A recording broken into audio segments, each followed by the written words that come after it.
Notre premier invité dans cette émission, c'est Arnaud Devos. Il est arbitre. Bonjour Arnaud. Oui, bonjour. Bienvenue sur l'antenne de Radio Mont-Blanc. C'est une bonne situation, ça, arbitre? C'est compliqué. Il faut pouvoir mêler un petit peu le règlement et puis le faire comprendre de tout le monde, puisque chacun peut aussi interpréter ses règles. Donc le but, c'est d'être juste avec tout le monde. Alors vous avez même la tenue traditionnelle d'arbitre, c'est-à-dire ce fameux t-shirt noir et blanc rayé. Oui, c'est ça. Votre journée va ressembler à quoi? J'imagine que vous allez être C'est pris toute la journée. Toute la journée, voilà. Tous les matchs, je suis arbitre référent, arbitre en chef, donc je vais faire tous les matchs. Et voilà, les décisions, on les prendra collégialement avec les 5 autres arbitres avec lesquels je vais travailler. À quoi il faut faire attention pendant un match? Alors généralement, ça dépend du jeu. Cette année, on a des déplacements, les collisions entre robots, le fait que certains doivent. Enfin, c'est surtout le règlement en fait qui est assez strict, et les contacts avec le robot qui sont totalement interdits. Donc entre les joueurs humains et le robot. Vous êtes tout seul, arbitre? Vous êtes combien? Non, on va être à minima 5 voire 6 sur le terrain. Et chacun a un rôle à faire. Donc c'est comme ça qu'on fait et à la fin, on délibère ensemble. Est-ce qu'il y a la VAR, la fameuse vidéo? Alors, potentiellement, on pourra faire appel à la VAR si on le dit. Mais si on le fait, en fait, c'est plutôt mauvais, on va dire, parce que ça veut dire qu'on a un doute vraiment sur une faute ou quelque chose qui peut impacter une équipe.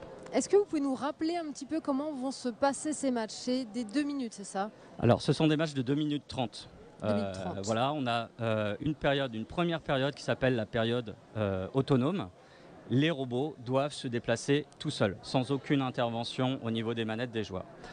Ensuite, il y a une toute petite période de transition, voilà, où les robots ne doivent plus bouger du tout. Et là, les joueurs récupèrent leurs manettes pour pouvoir repartir. Et là, on rattaque une nouvelle période sur 2 minutes.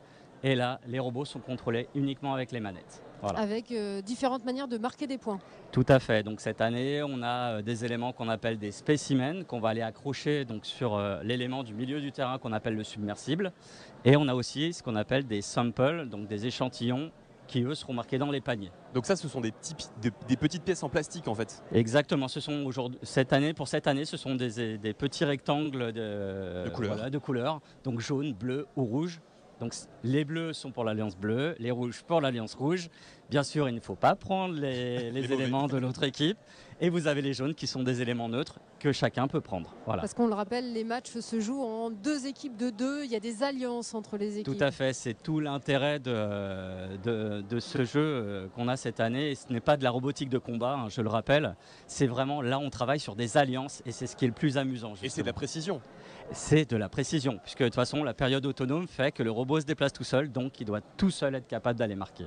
Ça c'est vraiment bien. Vous le disiez, sur un match, vous êtes 5-6 arbitres et chacun s'occupe de un élément particulier. Vous par exemple, ça peut être quoi? Alors moi étant arbitre en chef, ce que je vais faire, c'est que je vais avoir une vision globale du jeu. Par contre, on va avoir un arbitre qui va faire uniquement la notation en fait, des éléments qui seront soit mis sur le submersible, soit mis dans les paniers. Donc lui note ça. Et on a un autre arbitre qui est plutôt, on va dire, pour une alliance, hein, c'est comme ça que ça va se passer. L'autre arbitre va regarder potentiellement les fautes qu'il peut y avoir.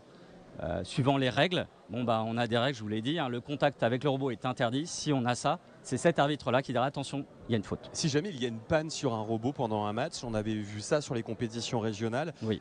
Est-ce que du coup, vous prenez la décision de recommencer le match? C'est vous qui prenez cette décision? C'est possible? Alors, non. C'est-à-dire que vraiment, on part du principe que c'est au robot de se débrouiller. Si le robot tombe en panne en plein milieu du match, tant pis.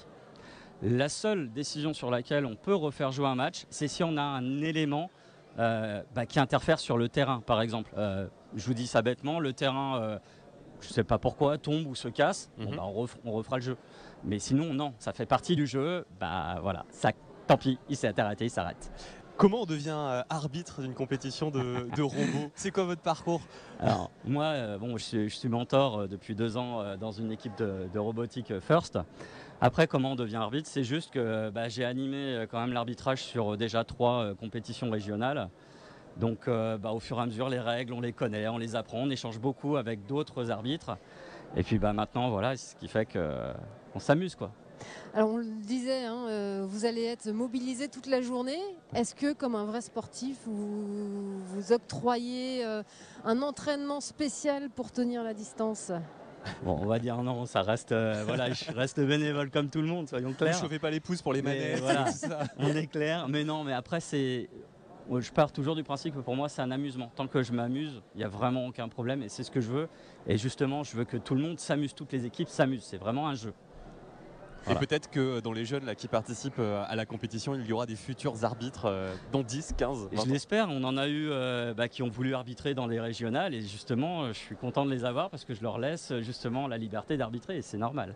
Merci beaucoup. Arnaud DeVos, arbitre de cette finale du First Tech Challenge ici à Lyon.